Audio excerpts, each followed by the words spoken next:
Jealousy of authority is one of the most toxic poisons in any family, team, or community.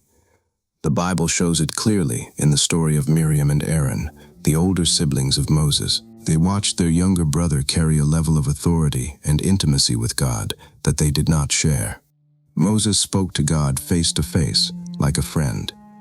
He led an entire nation out of slavery with miracles and boldness.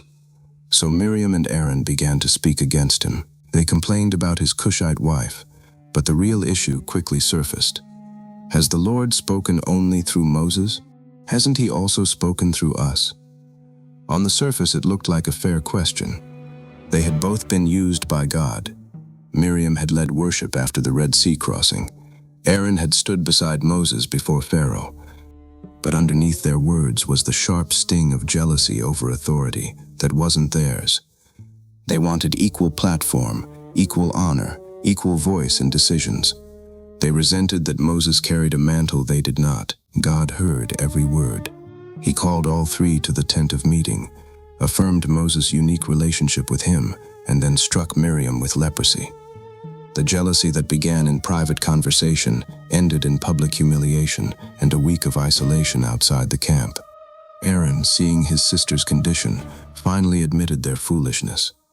The entire community had to wait because two leaders could not handle someone else holding greater authority. This pattern repeats throughout history and right now in everyday life.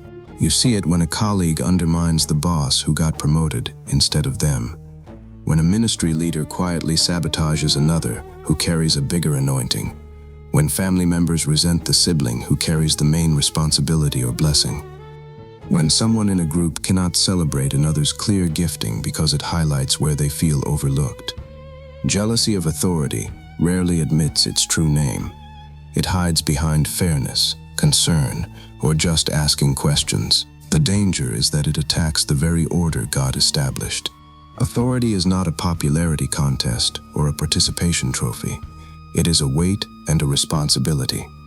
When we become jealous of the mantle on someone else's life, we stop stewarding our own. We waste energy trying to pull them down instead of rising in the sphere we've been given. The beautiful part of the story is restoration. After the discipline, Miriam was healed and brought back into the camp. Aaron continued in his important role as high priest. The jealousy was confronted, repented of, and the family moved forward together. This shows that even when jealousy of authority takes root, it does not have to have the final word.